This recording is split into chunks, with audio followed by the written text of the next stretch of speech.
대한민국을 대표하는 배우를 생각하면 항상 떠오르는 인물, 폭넓은 연기 스펙트럼과 감정 표현으로 한국 영화계를 이끌어온 이병헌은 정작 배우가 된다는 생각을 해본 적이 없는 인물이었습니다. 오히려 그의 동생이 아역 모델이었고 배우로서의 가능성은 동생 쪽에 있었죠. 그럼에도 어린 시절 그의 어머니와 가까웠던 한 아주머니는 이병헌의 외모를 보고 탤런트를 해보라고 권하기도 했습니다. 하지만 어머니는 애가 무슨 탤런트라며 말도 안 된다며 웃어넘겼죠. 그때의 이병헌은 수줍음이 많고 낯을 가리는 평범한 아이였기 때문입니다. 그리고 그 아이 곁엔 이병헌이 큰 버팀목이었던 아버지가 있었습니다. 건설회사를 운영하던 그의 아버지는 열성적인 영화 강이었고 틈날 때마다 아들의 손을 잡고 극장에 가거나 빌려온 비디오를 같이 보기도 했습니다. 이런 경험이 영화와 연기에 대한 식견을 쌓게 해주었죠. 하지만 이런 이병헌도 부모의 마음을 썩이는 일이 있었는데, 고등학교 때 선후배 문화가 유난히 강압적이던 시절 후배를 교육하던 이병헌은 정강이를 차려다 그만 실수로 급소를 차버리고 말았죠. 그래서 이병헌은 교무실로 불려가 사흘 동안 수업을 못 듣고 교무실 캐비넷만을 마주보고 서 있었는데,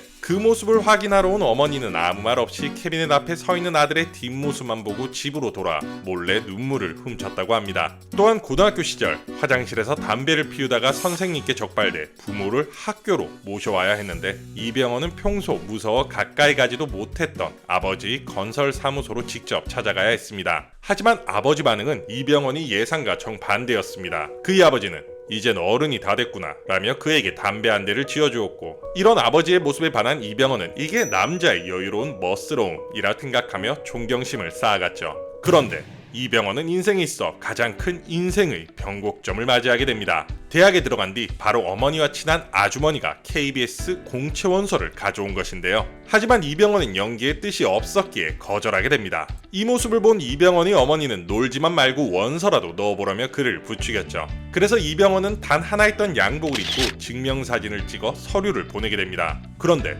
정말 신기한 일이 발생합니다. 1차, 2차, 3차 테스트도 전부 다 한 번에 통과하게 된 것이죠. 그렇게 이병헌은 KBS 탤런트 공채 14기에 최종 합격하게 됩니다. 하지만 그의 첫 데뷔는 순탄치 않았습니다. 이병헌은 특이하게도 처음부터 비중 있는 조연을 맡아 아스팔트 내 고향이란 드라마에 데뷔를 하게 되었는데, 그 당시 굉장히 명망있던 PD이자 배우 정경호의 아버지 정의령 PD가 그에게 혹독한 경험을 안겨주게 됩니다. 촬영을 마친 뒤 스태프들 가운데에서 이 작품은 내 데뷔작이자 은퇴작이다 라는 말을 복창하도록 시키기도 했고, 촬영 기간 내내 연기를 못한다며 혹평과 독서를 퍼붓곤 했습니다. 하지만 이 당시 이병헌은 정말로 은퇴하고 싶지 않았고 하루하루 버티다 보면 잘 될 것이라는 생각을 하며 촬영장에 매일같이 출근했습니다. 그리고 이때 겪은 혹평과 독설은 이병헌이 연기에 더욱 매진하게 만드는 계기가 되기도 했죠. 그렇게 몇 달 뒤 이병헌은 드라마 해뜰 날에 출연하게 되었고, 이 작품으로 KBS 연기대상에서 남자 신인상을 수상하게 됩니다. 고난과 역경을 이겨내며 연기력을 증명해낸 이병헌은 20대 청춘 대학생활을 그렸던 드라마 내일은 사랑에 출연하게 됩니다. 그리고 이 드라마가 히트를 치면서 이병헌은 20대 대표적인 청춘 스타로 발돋움하게 됩니다. 이때부터 이병헌은 안방 극장에서 탄탄대로를 걷기 시작했고, KBS와 계약이 끝나자 SBS와 새로운 계약을 하게 되면서 이병헌은 이 당시 탑 배우들과 어깨를 나란히 하는 수준까지 올라오게 됩니다. 하지만 이병헌에게 큰 위기가 찾아오게 되는데, 바로 이병헌의 큰 버팀목이었던 아버지가 돌아가신 거였죠. 이 당시 이병헌의 아버지는 베트남에서 사업을 하기 위해 무리한 확장을 하게 되는데, 여기에는 주변인들의 돈뿐만 아니라 이병헌의 연예계 수입의 전부가 들어가게 됩니다. 하지만 회사는 휘청이며 자금 상황에 허덕이게 되고, 사업 실패로 인해 그의 아버지는 충격을 받아 돌아가시게 되죠. 그래서 이병헌은 7년간 배우로서 벌어온 돈을 전부 잃고 맙니다. 이뿐만이 아니라 아버지가 사업을 확장하면서 얻은 빚들까지 전부 떠안게 되죠. 그 금액은 총 10억. 상속을 포기하면 빚을 갚지 않아도 됐으나 채권자들의 도의와 아버지의 명예를 지키기 위해 혼자 빚을 떠안게 됩니다. 이 당시 최저시급은 1,485원, 음마아파트 30평대가 1억대이던 시절이었으니 그 당시 10억은 정말 큰 가치였음을 짐작할 수 있습니다. 그래서 이병헌은 한순간에 집안의 가장이 되었고 10억이라는 큰 빚을 갚기 위해 물불 가리지 않고 닥치는 대로 돈을 벌기 시작합니다. 평소에는 이미지를 해치는 광고나 일을 전혀 하지 않았던 이병헌은 오로지 빚을 갚겠다는 일념 하나로 로봇 옷을 입은 학습지 광고부터 나이트클럽 사인회까지 돌며 빚을 갚아 나갔습니다. 이렇게 힘든 상황에도 군대는 가야 했고 장남인 이병헌은 6개월 단기 사병으로 전환되어 군복무를 마치게 됩니다. 마침내 2001년 드라마 아름다운 날들에 출연하고 국내에서 큰 인기를 끌게 되면서 결국 10억 원의 빚을 청산하게 됩니다. 그리고 이병헌이 인생을 완전히 바뀌게 된 계기는 한 드라마를 찍으면서였습니다. 여기서 얻은 인기로 인해 인생이 180도 바뀌게 되었죠. 바로 평균 시청률 40%에 육박하는 드라마 올인이었습니다. 여러 드라마에서 눈도장을 확실히 찍었던 이병헌은 이 올인에 출연하며 SBS 연기대상 대상을 차지하면서 탤런트 경력에 정점을 찍게 됩니다. 그런데 예상치 못하게 가장 큰 인기를 얻은 곳이 있었으니 바로 일본이었습니다.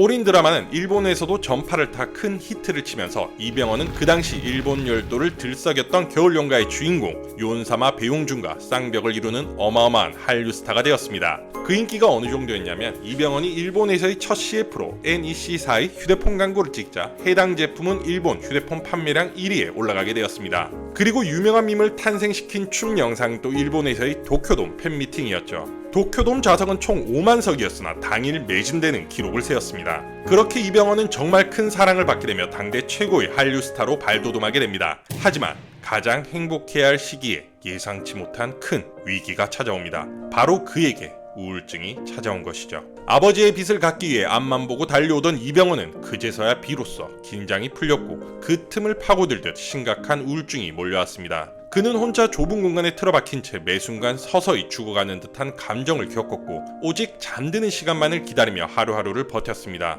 그래서 이때 이병헌은 일정이 타이트하고 스케줄 변동이 잦은 드라마는 줄이고 영화에 집중하게 됩니다. 그리고 한 작품을 끝내면 긴 휴식 기간을 가졌죠. 하지만 출연한 드라마는 승승장구하며 꾸준히 상승세를 탔다면 영화배우 이병헌의 필모그래피는 내리막길을 치고 있었습니다. 출연했던 영화에서 각각 신인상을 받긴 했지만 당시 그가 출연했던 영화는 하나같이 흥행 실패작뿐이었고 주변 충무로 선배들은 그에게 이런 말을 하기도 했죠. 충무로에는 미신이 있으며 영화 3편을 해도 안 되는 배우는 그 뒤로 절대 기회가 없다는 말이었습니다. 이미 이병헌은 4번째 영화까지 흥행을 실패한 상태였고 겨우겨우 5번째 영화를 찍게 되는데 바로 내 마음의 풍금이라는 영화였습니다. 산골 마을에 교사로 부임하게 된 청년 이병헌과 17살의 나이에 국민학교를 다니는 전도연의 사랑을 담은 이 영화는 다행히 체면치레는 할 정도의 성과를 거두었고 많은 영화계 사람들이 이 영화에서 이병헌의 가능성을 확인하게 됩니다. 그리고 이병헌은 청룡영화상과 대종상에서 최우수 작품상을 거둔 공동경비구역 JSA에 출연하며 영화배우로서 새로운 전기를 맞이하게 되죠. 이 놀라운 성과에 주변 충무로 선배들은 정말 대단한 놈이라며 이병헌을 인정해 주었습니다. 이 영화에서 이병헌은 송강호, 이영애, 신하균 등 쟁쟁한 배우들 사이에서도 밀리지 않은 연기로 두각을 드러냈고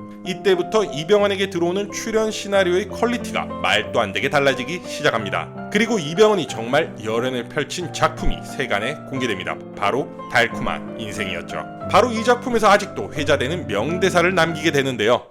말해봐요. 저한테 왜 그랬어요? 넌 나에게 모욕감을 줬어. 그렇게 이병헌의 필모그래피는 그의 여름, 좋은 놈, 나쁜 놈, 이상한 놈을 거치며 상당한 작품들을 쌓아가게 됩니다. 그리고 10년 만에 KBS 드라마에 복귀하게 되는데 바로 대한민국 드라마 역사의 한 획을 그은 드라마 아이리스였습니다.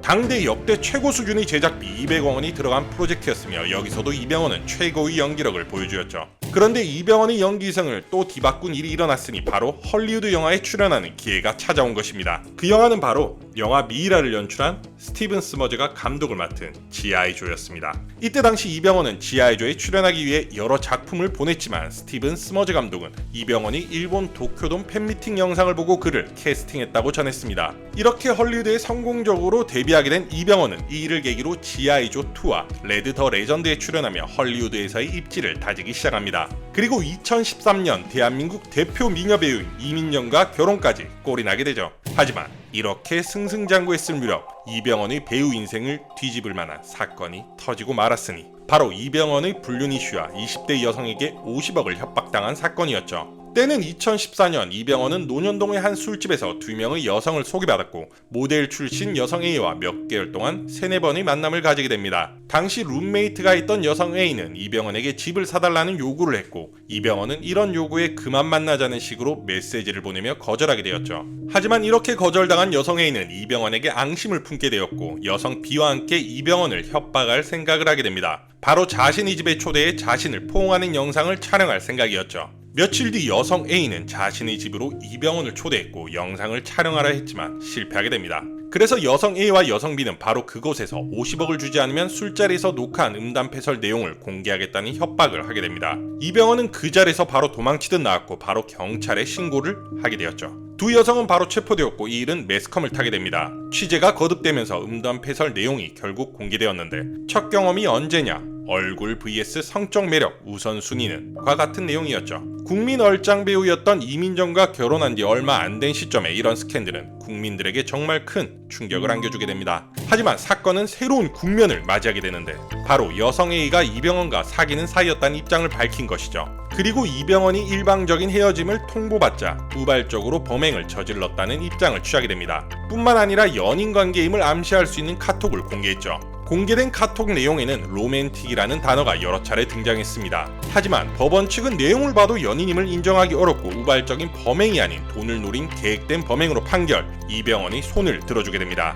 하지만 법원이 이병헌이 손을 들어도 대중들의 시선은 차가웠죠. 결혼한 지 1년 된 시점에 이런 스캔들은 대중들에게 큰 실망을 안겨줄 뿐이었습니다. 그래서 가만히 침묵을 지키고 있던 이민정이 보살이다라는 말까지 나오기도 했죠. 그 후 이병헌은 자필로 사과문을 작성하였고 여러 자리에서 공개 사과를 진행하게 됩니다. 특히 스캔들이 터졌을 당시 여러 영화가 공개될 예정이었는데 영화 발표회에서도 고개 숙이는 모습을 보여줬죠. 이뿐만이 아니라 이 당시에는 영화 내부자들 촬영 중에 있었고 이병헌은 제작진에게 피해가 가지 않도록 열심히 연기에 임하게 됩니다. 그 결과 내부자들에서 엄청난 연기를 보여주게 되었고 각종 시상식에서 나무주연상 4개, 최우수 연기상, 남자 연기자상, 아시안 스타상 등 여러 상을 싹쓸이해 기염을 토하는 성과를 거두게 됩니다. 이제 대중들은 이병헌의 연기가 고점을 찍었다는 말을 했지만 이때 이병헌의 연기 스펙트럼은 더욱 넓어지게 됩니다. 남한산성에서의 말과 눈빛만으로 싸우는 깊이 있는 연기, 그것만이 내 세상에서의 찌질하지만 정 많은 코믹한 생활 연기를 보여주었죠.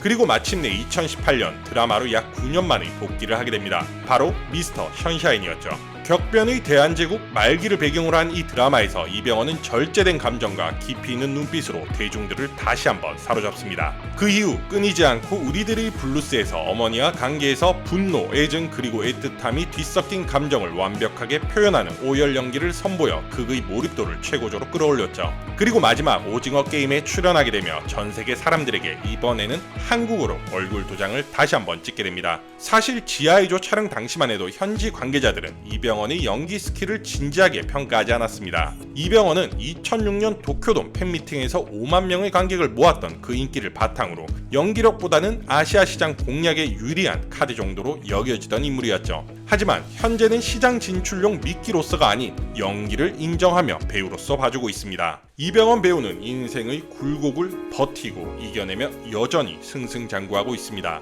중요한 건 그가 끝내 무너지지 않고 매 순간 연기로 돌아왔다는 사실이죠. 우리는 앞으로도 또 다른 그의 연기를 기대하게 될 겁니다.